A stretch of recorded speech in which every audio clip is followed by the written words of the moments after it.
بسم اللہ الرحمن الرحیم۔ عرفان احمد لودھی آپ کو خوش آمدید کہتا ہے۔ ناظرین، جیسا کہ آپ دیکھ رہے ہیں گجرات کی سیاست کے اندر بڑی تبدیلیاں رونما ہو رہی ہیں۔ وہ بڑے پلیئر جو کل تک یہاں کے کرتا درتا تھے، ایسے لگ رہا ہے کہ جو نو وارد ہیں، جو نیو گروپس ہیں سیاست کے اندر، وہ ان کے اوپر حاوی ہونے جا رہے ہیں۔ اس کی مثال جو ہے، ایک تو کوٹلہ واقعہ پہ آپ کو اندازہ ہوا کہ کس طرح سے معاملات ہوئے، اور پھر اس کے جو آفٹر شاکس ہیں وہ اس ضلع کی سیاست کے اندر ابھی تک محسوس کیے جا رہے ہیں، اور یہ آفٹر شاکس جو ہیں وہ رکنے کا نام نہیں لے رہے اور نہ ہی رکیں گے۔ ایک یہ واقعہ ہوا، اور دوسرا اس واقعے کے بعد فوری طور پہ عابد رضا صاحب نے ایک بات کی تھی کہ تحصیل گجرات کے چند دوستوں کی وجہ سے ہمیں جو ہے یہ دن دیکھنے پڑ رہے ہیں۔ اس کی وجہ سے کچھ جو سیاسی پارٹیوں کی طرف انہوں نے اشارہ کر کے کہا تھا کہ وہ بدمعاش بنے ہیں۔ اگر ہمارے تحصیل گجرات کے دوست ہوتے تو شاید ہم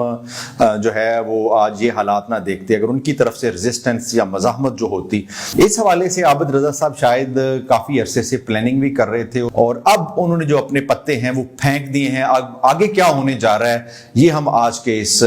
ولاگ میں بات کریں گے کہ NA-68 کے اندر جو علی وڑائچ کلا چور جو ہیں، انہوں نے جو پریس کانفرنس کی یا میڈیا کے اندر ان کی جو باتیں آئیں کہ وہ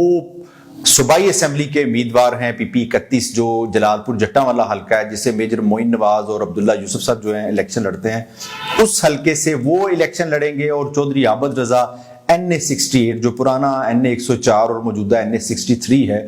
اس سے چودھری عابد رضا خود الیکشن لڑیں گے۔ یہ ایک بڑی بریکنگ نیوز ہے، خاص طور پہ اس روایتی سیاست کے حوالے سے جو چودھری برادران اور نواب زدگان کے درمیان ہوتی رہی ہے۔ گو کہ اس سیاست میں اتار چڑھاؤ آتے رہے، کبھی نواب زدگان اقتدار میں آتے رہے، کبھی جو ہے وہ چودھری برادران جو ہے اقتدار میں آتے رہے، لیکن اسی کو بنیاد بنا کے جو عابد رضا صاحب نے یہ کہا تھا کہ چونکہ یہ گجرات تحصیل کے جو دوست ہیں ان کی وجہ سے چودھریوں کو پھلنے پھولنے کا یا بڑھنے کا موقع ملا ہے، اسی بات کو مد نظر رکھتے ہوئے انہوں نے شاید یہ حکمت عملی اپنائی ہے۔ اور اس کے لیے وہ تیاری، میں اس لیے کہہ رہا ہوں کہ وہ پرانی تیاری کر رہے تھے کہ انہوں نے پہلے اپنی پارٹی کے اندر جگہ بنائی، پھر اپنی پارٹی کے اندر جگہ بنانے کے بعد انہوں نے اپنی پوزیشن کو اس قابل کیا کہ وہ ضلع کی بجائے ڈویژن کے مسلم لیگ نون کے جو ہیں وہ صدر بنے، اور پھر انہوں نے جو ہے وہ مریم نواز جب پورے ملک کے اندر عمران خان جلسے کر رہے تھے تو نون لیگ کا جو بیانیہ تھا وہ انتہائی کمزور تھا اور ان کے لیے جلسے کرنا مشکل ہو رہا تھا۔ عابد رضا صاحب نے کوٹلہ کے اندر مریم نواز کا ایک جلسہ کروایا جو کہ کامیاب رہا، اور اس کے بعد سے